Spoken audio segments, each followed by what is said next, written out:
Arteta being a benchmark to keep somebody who lags at his job is not something I think people should think. That's what is happening. Arteta is a benchmark for change. He's a benchmark for synergy in players. He's a benchmark for arrangements, top flight managerial prowess, taking a club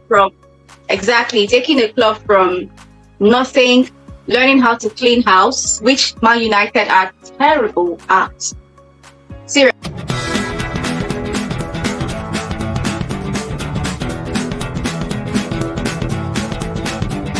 Yeah, this morning, Manchester United made a decision to go with Ten Hag, continue with Ten Hag. Personally, I don't have any, I won't say it's a bad or good decision. You will find out, I don't know, as the months and days go by. But I have a problem with that, what would I call it? That decision, so to say. What do I mean by that? I mean, you spoke to so many other coaches out there. It took you weeks. I mean, before the end of the season, United should have, somehow reviewed or seen what Ten Hag was doing. They knew all the issues the team was having, talking about injury and all those things. You went ahead and spoke to a few coaches, maybe 1 or 2 or 3 coaches. It didn't go well with them. Then you turn around and say you decided to go with Ten Hag and stuff like that. So I have a little bit of, it still shows that what has been going on before these new partners came into United, it still was going on, that they're still unsure of what to do with that club. I don't know what you guys think about that. So I want us to react quickly to that decision. I don't know, Ugum, do you think it was a good one? And are you with me in this line of thought? Okay, the decision to keep him, I would say, okay, I'm going to look at it from two angles. Mm-hmm. One angle being keeping him as the coach. Another angle being the whole process. Exactly. That they went through. So, decision to keep him as the coach, I don't think is the best one for the club, based on what I've seen him offer so far on the job. But I do not fault the guys for the process they took, because I think that what they tried to do is that over the years, United as a club has been handled really badly in terms of publicity, public relations, in terms of hiring of coaches, buying of players, and all that. So this new owners, and again, I also want to correct the impression. A lot of people say they have new owners. They don't have new owners. Yeah, exactly. They just have a 25% stake, and they will run the football side of the club. So, yeah. So I think that those guys came in and they hired a few people in management, right? When they hired a few people in management, I think that those people in management now needed a bit of time to start doing their job, right? The season has ended, but what they said they needed some time to review the performance of the coach. So this is what I'm hearing today, and it makes a lot of sense, that while they were doing all that review, they were also, the process of reviewing means they wanted to know who they would take as coach moving forward before they start buying players. So they started talking to different people, right? Despite the fact that this was on the build up to the FA Cup final. Now, I think towards the FA Cup final, I hear that they were leaning more towards getting rid of. Yeah, they were really more getting towards rid of Ten Hag. I don't know who they were going to choose, but they were leaning more towards hiring a different coach. But then he won the FA Cup, and that influenced, their decision. But in spite of winning the FA Cup, they still felt, okay, we have a new management structure in place. Let's take out, and let's not be swayed immediately by this win. Let's still take our time and still continue our process. So I hear that after talking to a few coaches, they invited Ten Hag and they apologized to him the visibility, for the way everything looked, because it looked like they did not really respect him. Let me sorry to cut you short. Let me take you on that. You know, like you said, you heard what you heard, and also let me finish the whole thing then, so that you can tackle it. So I hear that they apologized to him and they told him, "Hey, we've gone through the process. After looking at everything, we still think you are the best person for this position, right? This is the way we want to do it moving forward. We want to reduce your influence on hiring of players, buying of players, right? We'll have to run it by a committee. We'll do this, we'll do that. So I see sense in that, really. Depending on how they do it moving forward, I think that some clubs just want to, if your club decides you want to run it through by a committee level, you don't want one person making all the decisions. You were looking for a coach to fit that, right? Yeah, that framework, right? At the end of the day, we decided to keep Ten Hag, with Ten Hag agreeing to working with that framework. So yeah, but my problem with that is, like I said, that's why I said I'm not going to say keeping Ten Hag is a good or bad decision. My problem is, unlike you agree with the process. I don't agree with the process, because one of the facts that came out was that they spoke to, they really wanted to chair, but he refused. He turned them down. They talked to Pochettino, he turned them down because of this thing you're talking about now. They didn't understand, they didn't like the whole setup. Which means if Pochettino had agreed, Ten Hag wouldn't be there today. If Pochettino had agreed, Ten Hag would be there today. I think they spoke to De Zerbi as well. He didn't accept what they were talking about, and they fell back to Ten Hag. So which means for me, they didn't want to keep Ten Hag. Let's get it right. It was just that they didn't have a choice, because the people that they wanted, they didn't want them, so they kept him. Which is where this is what I have a problem with. If he was that all the while, they kind of re-interviewed him. So, okay, we're going to open up this process. If you come back with a project that suits what we're trying to do, we'll continue with you. But it was just that they couldn't find somebody else, and they had to continue with him. And that is where I have a problem with. And nothing changed between the day United won City in the FA Cup and yesterday that they made this decision. There's nothing new in Manchester United. So all the indices were still the same. So why didn't you? So my point is that, like you said, how did winning Manchester City in one game now make Ten Hag become the right man for the job? And this is where I have a problem with fans. I spoke to some Man United fans after the season, and they were all saying that they want Ten Hag to stay. All of a sudden, he won FA Cup. This, I'm like, dude, did you just forget all the emotional rollercoaster he had through the season? Like, United was last in their group in the Champions League. United lost 19 games in the league last season. They had 1 goal deficit. This is the poorest United has had in like forever. And with all the injuries, I understand. My problem with Ten Hag is the way he was setting up his team. If you know what you have, as a smart coach, you should come up with a solution to at least try to win games. United won a FA Cup, but we all know that another day Coventry were going to go through. It was just a thin line between VAR saying uphold the decision and not, and United would have been out. And this is a non-league team. Yeah. So that is where I have a problem. And Chum, I don't know what you think. Do you think we also heard about Chelsea that the owners had to watch all for nothing? Arsenal and Arteta decided to go with their new coach. Do you think that Arteta and Arsenal have now become a benchmark for some of these clubs? Because it looks like everybody is not saying here, after all, Arsenal give Arteta a chance for 2-3 seasons. Look at what he has done. So do you think that maybe that also influenced what United has done with Erik ten Hag? I mean, if I were to answer this question, some people might be like, I'm biased or something, but I don't think that's what it is. It's about opening your eyes and seeing what is being done. Some people will come at Arsenal with the fact that Arteta hasn't gotten He has actually won something, but he hasn't won the Champions League and the Premier League that we know he will win when the time comes.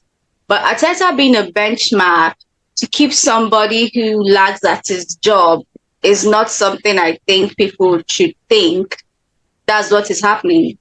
Arteta is a benchmark for change. He's a benchmark for synergy in players. He's a benchmark for arrangements, top flight managerial prowess, taking a club from taking a club from nothing, learning how to clean house, which Man United are terrible at. Seriously, Arteta cleaned house. People were hurt. Things were said. Media made their rounds, but he still cleaned house. Arteta, it's cultural, and he understands how Arsenal work. Oh, I'm sorry. I love Poch. I didn't think he knew what Chelsea was going on and on about last season. Same as Ten Hag. I mean, we've all spoken about Manchester United and all the ups and downs they had last season. And some of us know that Ten Hag contributed to this struggle. Okay, probably he wasn't as stern or as effective as he should be.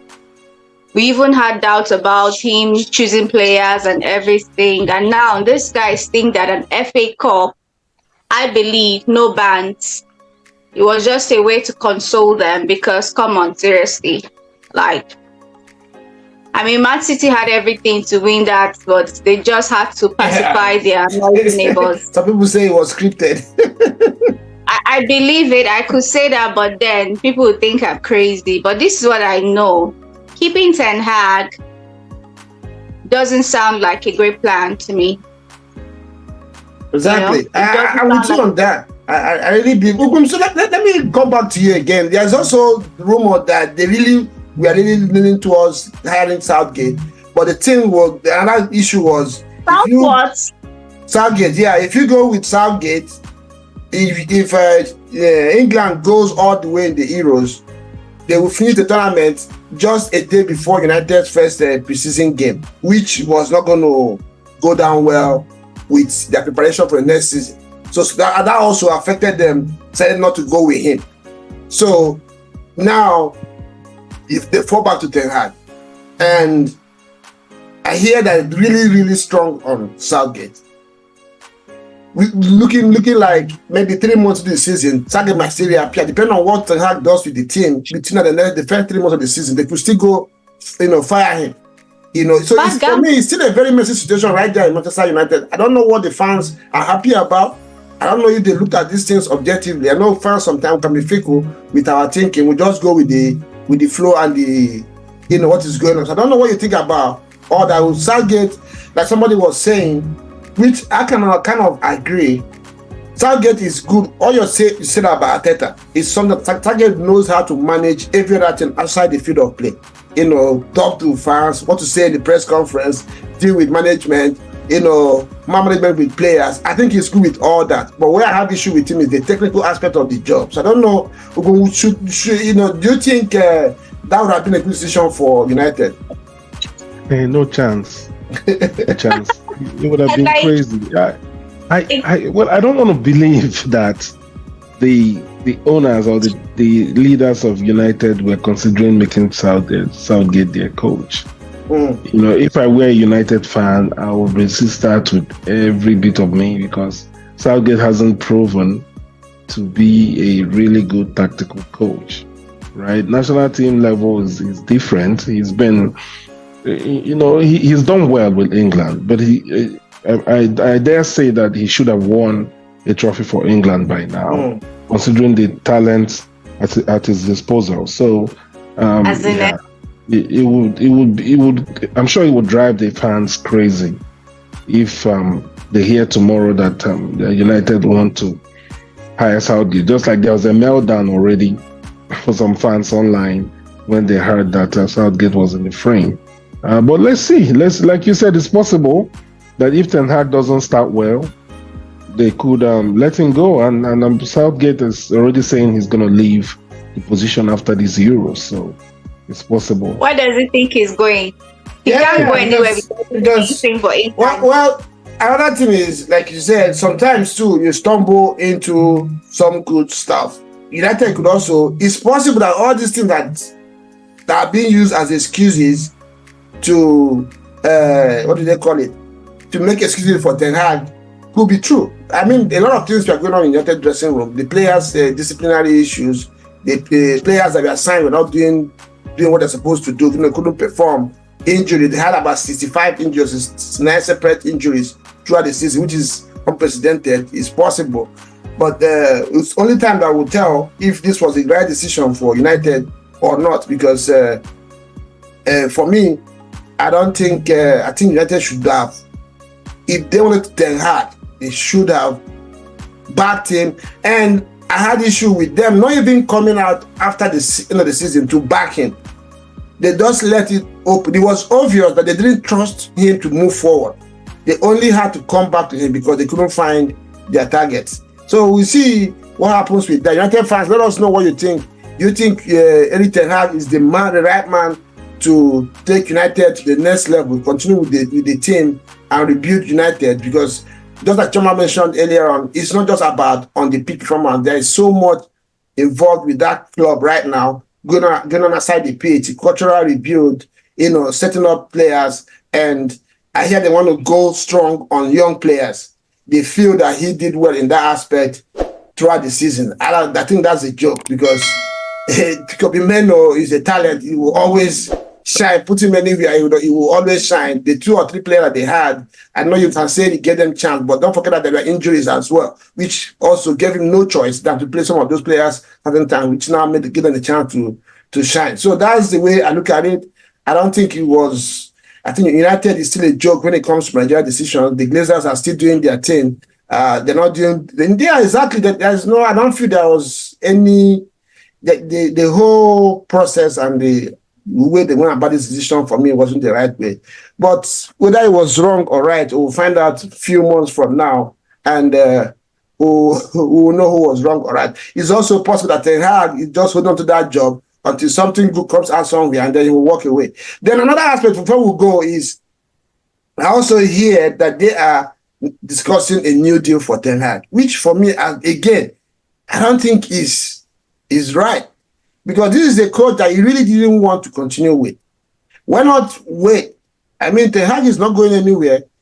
Give him first 2-3 months of the season. This same thing happened with Ole. You remember when Ole came as the temporary manager, he had 1 or 2 things. They rushed and gave him a long deal. Eventually, we saw what happened. I don't know, you want to react to that? Do you think United should be talking about new deal for Ten Hag now, or just they start and see how it goes this season before they go into that process? Well, starting and seeing how it goes this season is not going to help them with recruitment. Remember, you have to look at the big picture, right? If you're getting a player in and the player likes or dislikes Ten Hag, it's a problem. It shows you're not decided, you're not decisive on what you want to do. If you're giving a coach a year, that means there's no stability in the dressing room, right? So if a player that wants to be there long term and likes the coach and knows the coach may be fired within a year, it will sway the coach's decision. So you see that most cases, sensible clubs, big clubs, tend to give at least 2 years contracts, so that if you're hiring a player, the player has a sense of stability that the coach they're coming to play for will be there, at least for the long term. So I think that's why they are offering him that. So because of the look of it. But if beneath, he's not really your man for the job, you're still trying to get another coach, then why do that? So why not sell the philosophy instead of the coach to the player? So how do you know he's not your man for the job? That's what we're discussing here. He's a man for the job. I feel like they don't have anybody. Nobody wants them. if someone doesn't want you, I think the advice is to make do with what you have and secure your Your coach. bag. Exactly. So just like we mentioned here, a lot of things happened. They probably went and knocked on doors that didn't want to open to them. So Exactly. now Okay. they are making do with what they have. So I hear you guys. I hear you guys.